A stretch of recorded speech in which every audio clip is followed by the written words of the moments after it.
This is the presentation of IOL screening, that is application for examination before cataract surgery. These 5 things written in this page are factors that cause errors in IOL power calculation of cataract surgery. First one is corneal refractive power, second axial length, third effective lens position after cataract surgery, fourth IOL power, fifth IOL power calculation. IOL screening application in CASIA2 helps to check details of corneal refractive power conditions.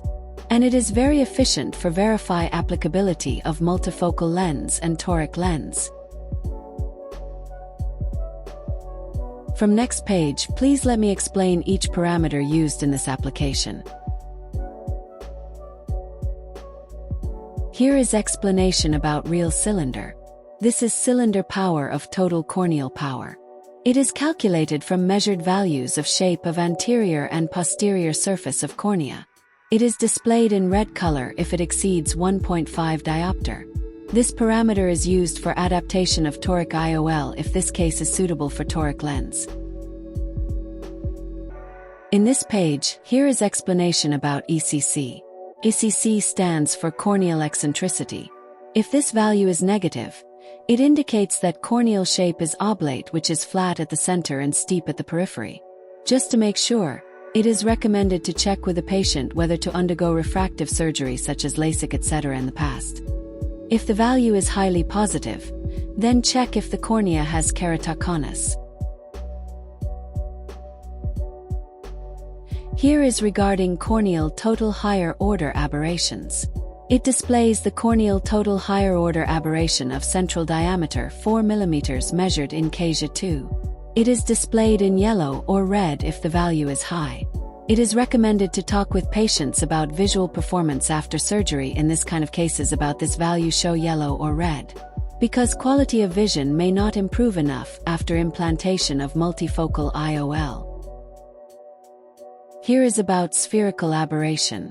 This indicator shows the spherical aberration of central diameter 6 mm measured in CASIA2. Value of spherical aberration is averagely plus 0.275 micrometer. Normally, a spherical lens should be applied to such kind of cases. However, it displays a negative value if corneal shape is an extreme prolate like keratoconus. Be cautioned in this case because this A is likely to be increased when aspherical IOL is inserted. When value is less than plus 0.1 micrometer, it is displayed in red. Here is about CCT. It displays in red color when this value is less than 500 micrometer. What should be done here is to check if cornea has keratoconus or corneal scar again, and ask the patient whether to undergo LASIK in the past if the corneal thickness is thin.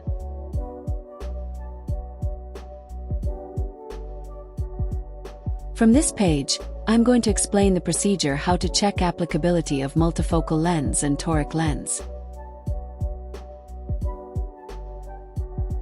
There are 4 steps to check before surgery. Step 1 is corneal total higher order aberrations. Step 2 is abnormal corneal shape. Step 3 is corneal spherical aberration. Step 4 is corneal regular astigmatism. Here is how to check high-order aberrations. When high-order aberration is less than 0.3 micrometer, multifocal IOL will be applicable. And when the value of high-order aberration is between 0.3 and 0.6 micrometer, high-order aberration is slightly high, multifocal IOL will not be applicable. But another additional diagnosis is recommended. In CASIA2, there is Fourier analysis application. It will be useful furthermore diagnosis in this case. Also, high-order aberration is more than 0.6 micrometer. It means the value of high-order aberration is very high. So, it will be difficult to prescribe multifocal IOL.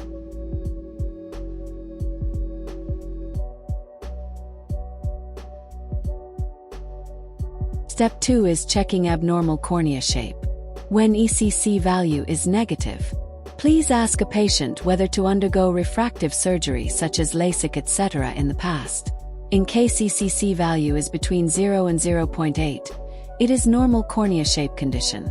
And if ECC value is over 0.8, keratoconus is suspected. Please check with the CASIA screening application in CASIA2. That application is useful to find keratoconus. There is one more thing to check in step 2. It is to check center corneal thickness. When CCT is 500 or less than 500 micrometer, ask a patient whether to undergo refractive surgery such as LASIK etc. before. And CCT is more than 500 micrometer. It will be normal condition of corneal shape.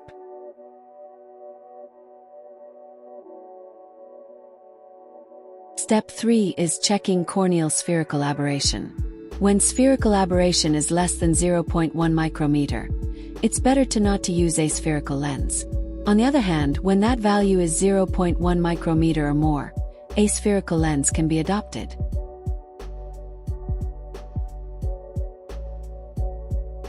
Step 4 is to check real cylinder. As explained before, real cylinder means cylinder power of total corneal power. When the value of real cylinder is less than 1.5 diopter, toric IOL will not be necessary. Contrary, when that value is more than 1.5 diopter, it becomes an applicable case of toric IOL.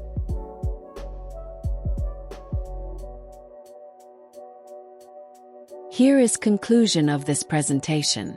Firstly, corneal shape affect a lot on results after cataract surgery. Secondly, IOL screening application is useful because it allows to select appropriate IOL for each patient. Lastly, IOL screening application is worth to use to check applicability of multifocal lens and toric lens before cataract surgery. Thank you very much.